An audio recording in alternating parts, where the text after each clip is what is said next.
Hey, this is Stephen, your Utah real estate agent. I just wanted to go through the For Sale by Owner marketing toolkit.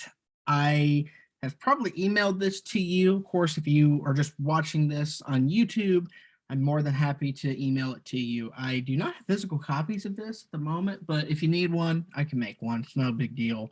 Just less and less people do in paper. So you can read a lot of this on your own, but there's 10 tips, and I'm going to go briefly over them to talk about some things you can do to market your home as an owner, as a for sale by owner without a real estate agent or a brokerage. Okay, there's some things you need to do to be properly prepared. Okay,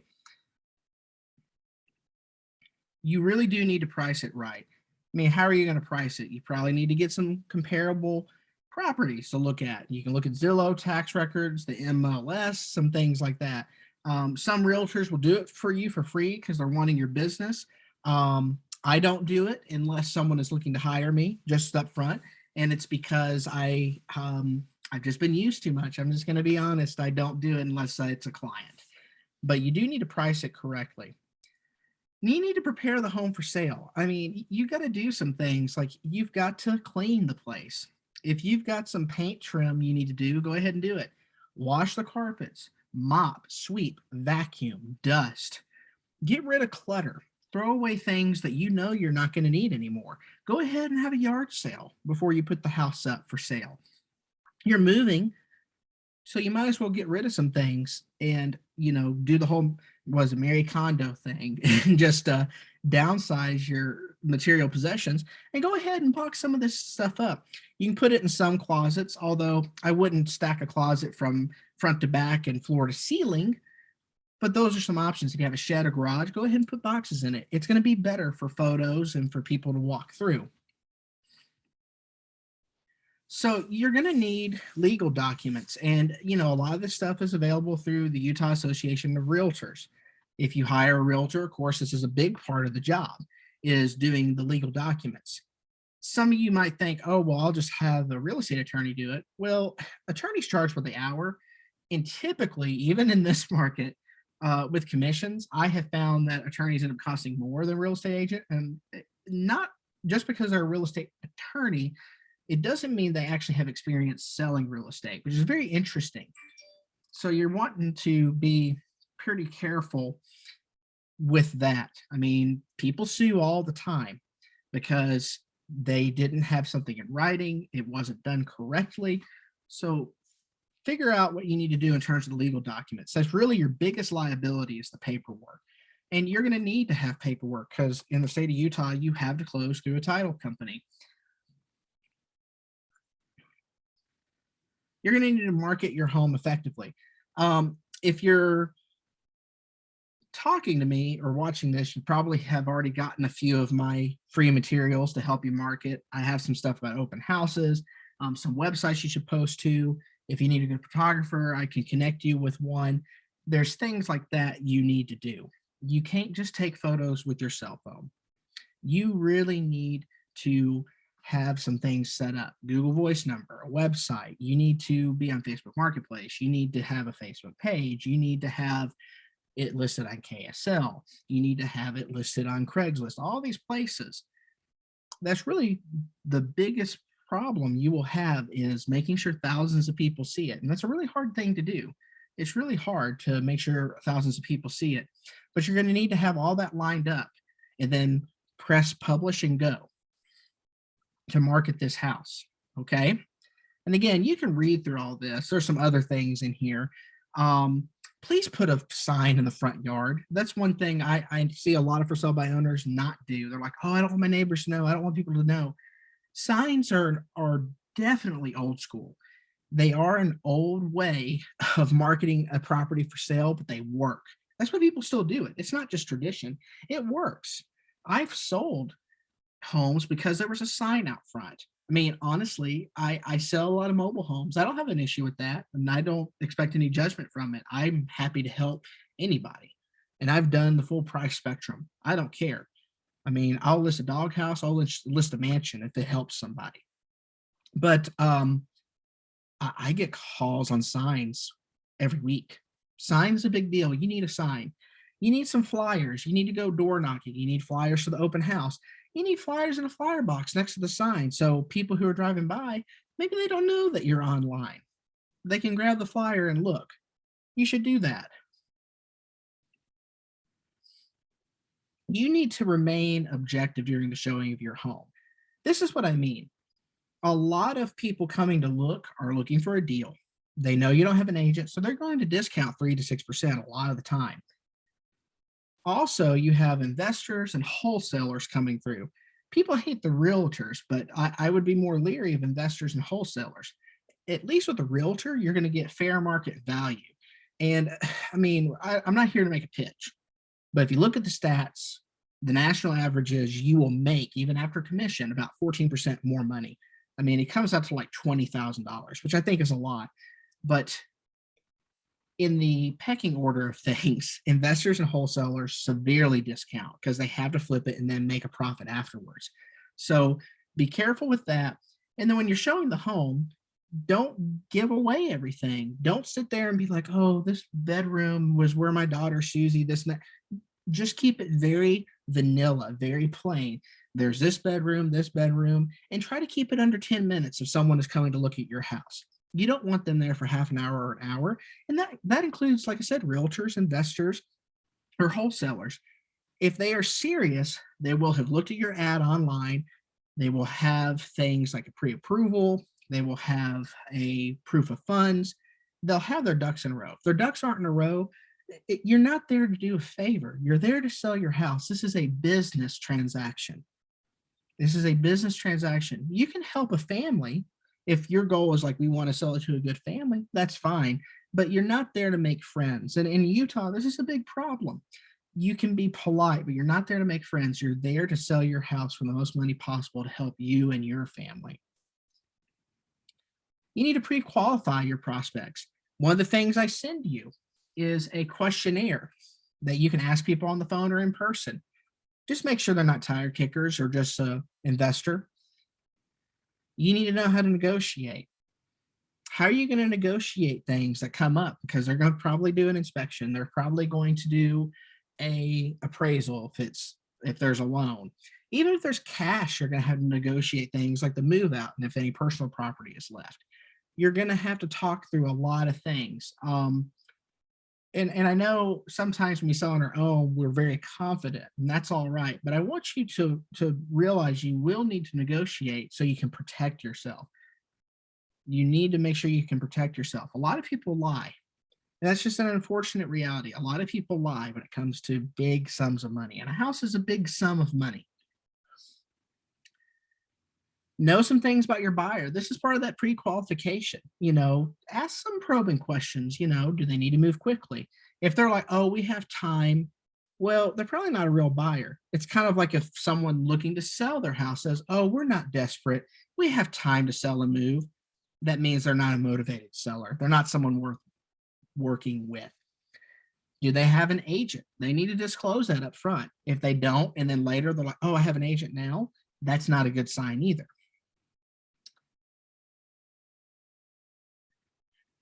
Don't move out before you sell. I feel this is a point I make that it is sometimes more difficult to sell when it's vacant.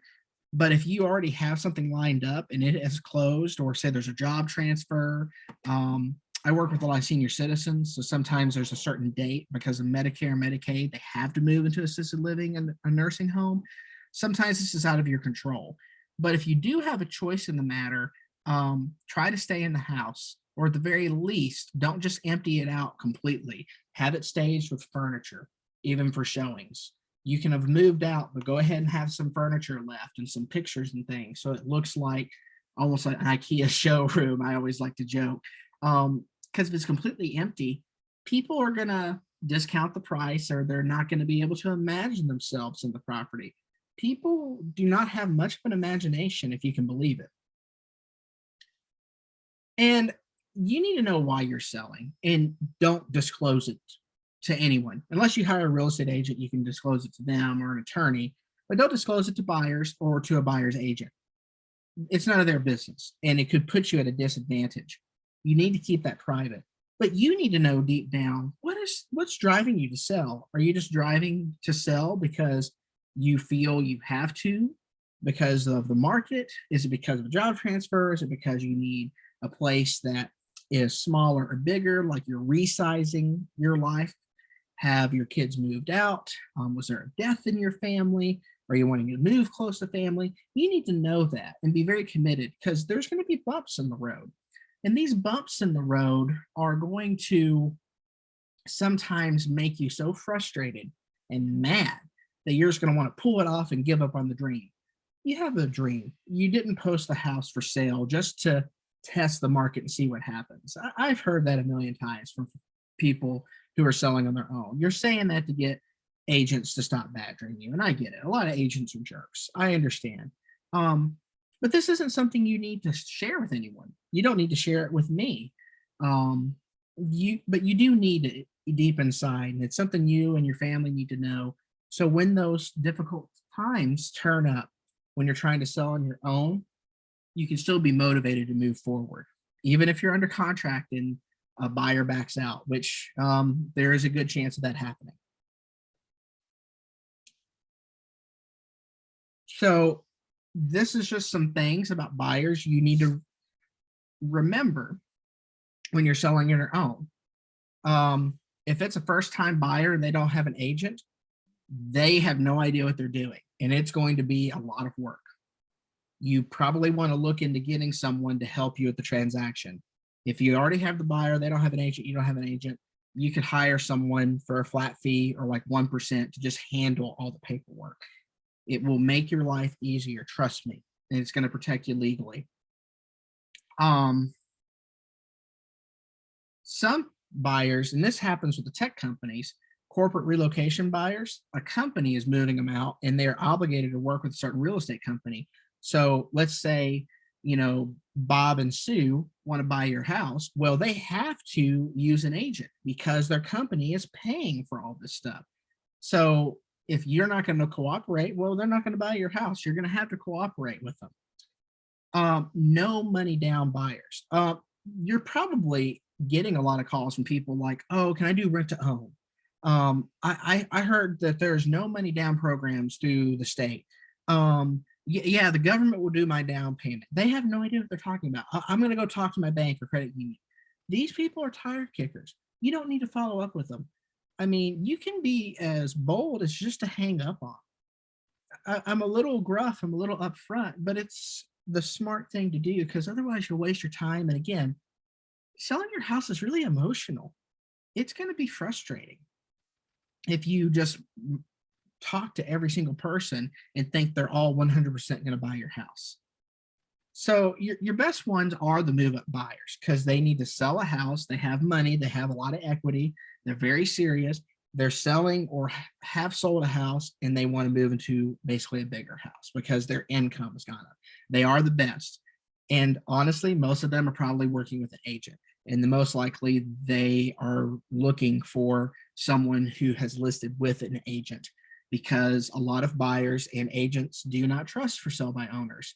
So they are your best buyers if you can find them. Sometimes people are kind and don't care, but they're going to probably discount the price because they want a deal. They want a deal. And that gets me to my last one, is the bargain hunter buyers. Here's the thing. The rent-to-owns and the bargain hunters are a reality. I've talked to some for sell by owners. They're like, oh, that's not going to happen to me. The market's so hot. I, put up good pictures, blah, blah, blah. My house is the best ever in the neighborhood. And that all may be true. Fine. But you're going to still have people come and say, oh, he doesn't have an agent, and his house is the same price as, Bill's down the road who has an agent. I'm going to subtract the 6% or 5% or whatever. I mean, they're going to try to discount it, because that's why they came to you. They came to you for a deal. Just keep that in mind. They'll treat it like used car sales on the internet. So how do you know what kind of money you're going to net? You're just going to have to do your numbers based on what mortgage you have, what debt you have on the property, what someone offers, and closing costs, and if there is any sort of commission. I know when I end up listing, we do a lot of estimates Sometimes they are firm figures, and I give everyone what's called a net sheet to show, hey, if you sell for say 450,000 after you pay off the mortgage and the commission and the closing costs and the home warranty and this and that, you make this amount that will go into your bank account. I do that when people hire me. That's something you probably want to sit down and figure out so you can plan your next move and plan some other things financially with your financial planner. You can read all this. I'm not going to go through it. This is just some other things that will protect you.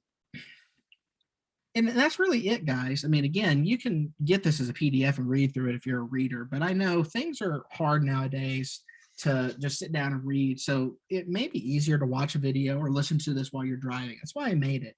And I hope it's helpful and it gets you to think about some ways that you can sell your house on your own and to protect yourself. That's the big thing, is really making sure you protect yourself legally and you market the place. If you meet me in person, just realize that picture is old. I have a pretty full beard now, and I don't know, I aged a lot the past 2 years. It really, really is shocking. I need new photos taken, but just been too busy to do it. If you have any questions, you can, because this is on YouTube, you can comment below or call, text, or email me. I do want to say, if you didn't like it, if you want to comment or send me a message, it's just like, hey, you're wrong about this and that, I can do this or that. Hey, I think that's great, but I really am not here to argue with you. I know there's agents that have called you and they want to argue with you and tell you that you're dumb. I don't think you're dumb. This is all just my opinion, and I think they're things that will help you. I am, like I said, pretty upfront because I want people to be upfront with me, and that's a thing with other realtors. Is there's a lot of phony baloney professionalism, and you can kind of hear it in their voices. So this is just me. It's okay if we disagree, but mostly I want you to reach out if I can help you. I'm not looking for praise, but true questions. You don't have to work with me or hire me. I am happy to take your call or text. I probably do that every day. Someone calls and asks me a question, even other agents, and I don't get anything in return, but that's just what I'm meant to do. I really don't have a problem with it. And it's honestly means I'm doing something right if people are asking for my help. So again, if there's anything I can do to help you, you can go ahead and give me a call, text, or email. Thanks so much.